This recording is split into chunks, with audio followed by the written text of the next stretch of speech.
definitely. And also keeping up with what equipment is available as well. Yeah. And knowing that, because I know so many clinicians who don't know, a whole variety of chairs. So they've been shown one type of chair. Yeah. But there's at least another 5, 6, maybe 10 different manufacturers that can actually produce as good as, if not better, product.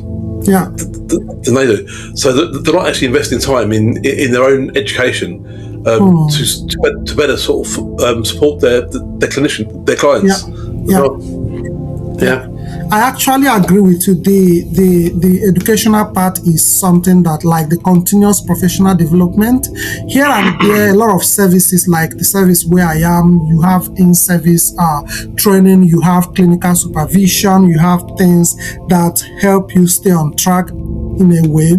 But I still believe that there is limited training opportunity in the space generally across the whole wheelchair service, in such a way that because of the workload, because most time wheelchair therapy is more tedious than a lot of other type of practice. I mean, maybe regular physiotherapy and occupational therapy, because of the level of paperwork involved. So people are basically engaged all around their hours of work, and there is no mandatory protected time for professional development where you must actually go and take a particular training. And again, the trainings as well are not very many. You have the Oxford training, and then what other actual very effective trainings are out there for people to explore. I know Active Design started one recently,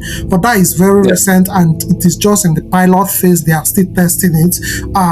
I don't know, there could be a couple of others, but they are not very popular, like the way you see trainings on neurophysiotherapy or neuro-occupational therapy type of training, very rampant and all of that. So yeah, I think this is also a challenge, and could be one of the reasons that clinicians may actually fail to keep pace with the type of evidence development that comes with within the field of wheelchair therapy. And again, I think aside that, I think the what you talked about around people knowing a particular type of chair, I think I've worked in more than one service, so I've seen that majority of the services within the NHS are wheelchair service actually, and even outside the NHS as well, people have their preferred product,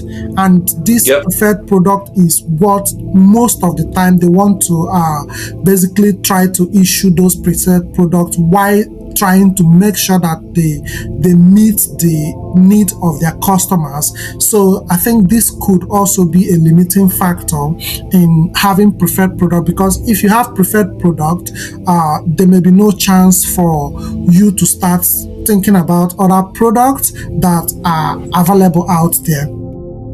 Exactly. I think a lot of the time therapists get one rep in from a company, and if that rep's been good and done a good sort of not sales pitch, but a good training session with the therapists, that's what they cling to. They actually sort of only mainly sort of prescribe that model of chair or that make of chair because that's what they're more familiar with and comfortable with, and so that doesn't really help the client either. But my big thing is about if we stop learning, our patients stop benefiting as well. If we're still looking at a wheelchair that was first brought out 10, 20, 30 years ago, and that's sort of it doesn't offer that client a variety of chairs to choose from. I mean, if you go to buy a car, for example, or if you go to buy anything really, you've got a choice. Very true. In wheelchair services, you don't seem to have that choice. Yeah, yeah. At least the choices are not many. The choices are not many, especially the choices that are funded by the NHS. If it is the PWB, personal wheelchair budget, then you can go, you can buy anything that you want to buy if you have the money. But then this is in people's pocket, and a lot of people who have disability do not actually have that funding, personal funding, to be able to buy whatsoever they would like to buy, or whatsoever will, equipment that would benefit them. I think the other point that I would like us to really look at is measuring success. I think that is one other thing that the clinicians may want to look at to prevent failing patients. Basically, most time we measure success by, the person the chair has been delivered, customer accepted it, there is no complaint, and that is the process is successful. And majority of people, if you go from the research I did, about 70% of NHS wheelchair users are dissatisfied with their current wheelchair. Now, they have the current wheelchair, which means they actually accepted those wheelchair at the time of issue and they signed it off, right? But presently, 75% are not happy with that wheelchair. So this is like, in terms of, let's say, scoring mark, that is a failure. If 75% are not satisfied, it means only 25-30% are satisfied, and that is not good enough, basically.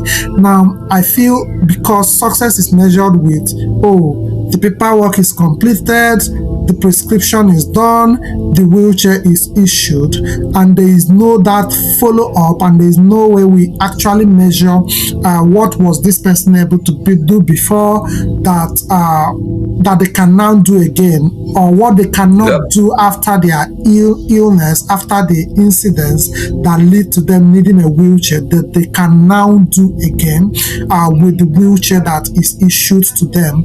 I think when those level of measurement is done, that is when we can actually be assured that whatsoever we are issuing as clinician is meeting the need of the people we issued it to. And then I think that is one way to reduce that level of dissatisfaction among wheelchair users across England. Yeah, definitely. And I think you're right there. Participation with the client is the most important thing, because no other business would accept 75% sort of failing or complaints or dissatisfaction in their product. Very true. It's one thing, as you just said,